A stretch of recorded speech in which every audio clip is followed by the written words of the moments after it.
ধরুন আজ সকাল থেকে আপনার পকেটে কোনো টাকা নেই। আপনি কি নিশ্চিন্তে একদিন কাটাতে পারবেন? আপনার পরিবারে যত চাহিদা আছে আপনি কি তা পূরণ করতে পারবেন? হসপিটালে নিয়ে নিতে পারবেন? পারবেন না, কারণ টাকা এখানে খুব প্রয়োজন। তাহলে প্রশ্ন হচ্ছে, টাকা কি শুধু একটা কাগজ, না টাকা হচ্ছে আমাদের ভালো থাকার একটি চাবিকাঠি? আজকের এই ভিডিওটি শেষ পর্যন্ত দেখুন। আজ হয়তো টাকার সম্পর্কে আপনার যে ধারণা সেটা কিন্তু পুরোপুরি বদলাতে চলেছে। পার্ট 1, টাকা আসলে কি? অনেকে মনে করেন টাকা আসলে ধনী হওয়া, কিন্তু সেটা একদমই নয়। টাকা হচ্ছে একটি টুল। যেমন উদাহরণস্বরূপ যদি আমি বলি, একটি ছুরি দিয়ে কিন্তু কেকও কাটা যায়, তেমন অন্যের ক্ষতিও করা যায়। ঠিক তেমনই টাকা কিন্তু একটা ভালো থাকার মাধ্যম, কিন্তু টাকা থাকলেই যে ভালো থাকা যায় তা কিন্তু একদমই নয়। কিন্তু টাকা যদি শুধু একটি মাধ্যমই হয়, তাহলে সবাই সারাদিন সকাল থেকে সন্ধ্যা পর্যন্ত টাকা উপার্জনের জন্য এত পরিশ্রম করছে কেন, তা কমেন্টে আমাকে বলবেন। পার্ট 2, টাকা থাকলে কিন্তু টাকা আপনাকে একটা স্বাধীনতা দেয়।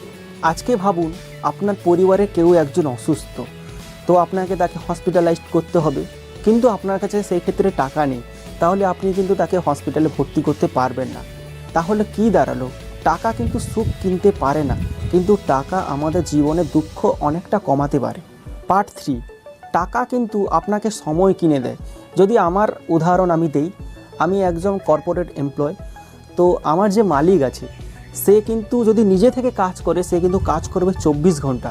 সে কি করেছে, আমার মতো 100 জনকে নিয়ে নিয়েছে। তাহলে প্রত্যেক দিন আমার মতো যদি 100 জন 24 ঘন্টা যদি কাজ করে, তাহলে টোটাল কাজ করবে 100 জন 2400 ঘন্টা। ঠিক তেমনই তার বিনিময়ে কি করছে আমাদের মালিক, আমাদের ন্যায্য বেতন দিচ্ছে। ঠিক তেমনই তারা কি করেছে, আমাদের মাধ্যমে সময় কিনে নিয়েছে। নিজে না খেটে কিন্তু তারা সময় কিনে নিয়েছে, সেই কাজটা সে 100 জনকে দিয়ে করাচ্ছে। তাহলে কি টাকাই সব কিছু? না, এর উত্তর এক্ষুনি দিচ্ছি। পার্ট 4, টাকা সব কিছু নয়। টাকা থাকলে ভালোবাসা কেনা যায় না, জোর করে সম্মান পাওয়া যায় না, এবং স্বাস্থ্য ভালো রাখা যায় না। কিন্তু টাকা না থাকলে এই তিনটি কিন্তু ধরে রাখা একদম অসম্ভব। পার্ট 5, বাস্তব উদাহরণ আপনাদের আমি দিই। 2 বন্ধু, রাহুল আর সৌরভ, প্রত্যেক মাসে 30,000 টাকা করে উপার্জন করে। রাহুল কিন্তু প্রত্যেক মাসে 3,000 টাকা করে একটা জায়গায় জমা করে, ইনভেস্ট করে। কিন্তু সৌরভ কিছুই করে না।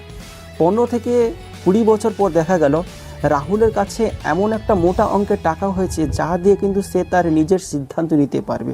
সে জব ছাড়তে পারে, এমনকি সে নিজের একটা ব্যবসাও শুরু করতে পারে। কিন্তু সৌরভের কাছে কিছু নেই। সে এখনও ভাবছে টাকা গেল কোথায়। পার্থক্য আয়ে নয়, পার্থক্য হলো অভ্যাসে। এখন আমি যা আপনাদের বলবো তা কিন্তু 99% মানুষ করে এবং পরে তা আফসোস করে। পার্ট 6, মানুষের জীবনে সবচেয়ে বড় ভুল। অনেকে ভাবে যে এখন ভোগ করি, পরে উপার্জন করব, কিন্তু এটা একদম ভুল। আপনি যদি এখন ভোগ করেন, পরে কিন্তু সেটা আপনাদের জন্য কিন্তু একটা কঠিন হয়ে যেতে পারে। তাই যত তাড়াতাড়ি বিনিয়োগ করবেন, কম্পাউন্ডিং গ্রোথের সুবিধা কিন্তু তত বেশি পাবেন। সময়ই বিনিয়োগ সবথেকে বড় শক্তিশালী। পার্ট 7, আপনার টাকা তাহলে কোথায় যাবে? আমি আপনাদের বলে দিই, আপনারা যা উপার্জন করছেন সেটিকে 4 ভাগে ভাগ করে নিন। প্রয়োজনীয় খরচ, সঞ্চয়, বিনিয়োগ এবং নিজের দক্ষতা বাড়ানোর জন্য কিন্তু নিজের উপর ইনভেস্টমেন্ট। যদি যা উপার্জন করছেন তা এখনই খরচ হয়ে যায়, তাহলে কিন্তু ভবিষ্যৎ খুবই খারাপ।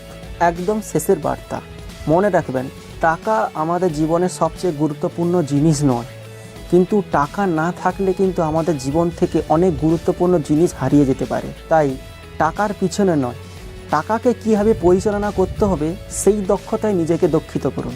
যে মানুষ টাকা পরিচালনা করতে শিখে যায়, টাকা কিন্তু একদিন তার জন্য কাজ করা শুরু করে দেয়। আজকের ভিডিও থেকে আপনি যদি টাকা সম্পর্কে যদি কিছুটা শিখতে পারেন, তাহলে অবশ্যই লাইক করুন এবং কমেন্টে আপনি বলুন যে আপনি প্রত্যেক মাসে কিছু টাকা উপার্জন, যে টাকাটা আপনি উপার্জন করেন তা কিন্তু সঞ্চয় করতে পারেন, না পুরোটা খরচ হয়ে যায়। এবং এই রকম আরও ভিডিও পেতে অর্থদিশা চ্যানেলটিকে অবশ্যই সাবস্ক্রাইব করুন এবং নোটিফিকেশানটি অন করে রাখুন এর পরের ভিডিও পাওয়ার জন্য। এর পরের ভিডিওতে আমি আপনাদের বলবো 20 থেকে 45 বছরের মানুষরা যে 10টি ভুল করে, আর্থিক ভুল, সেইগুলো যদি আপনি সংশোধন করে নেন তাহলে কিন্তু জীবনে অনেকটা এগিয়ে যাওয়া যায়।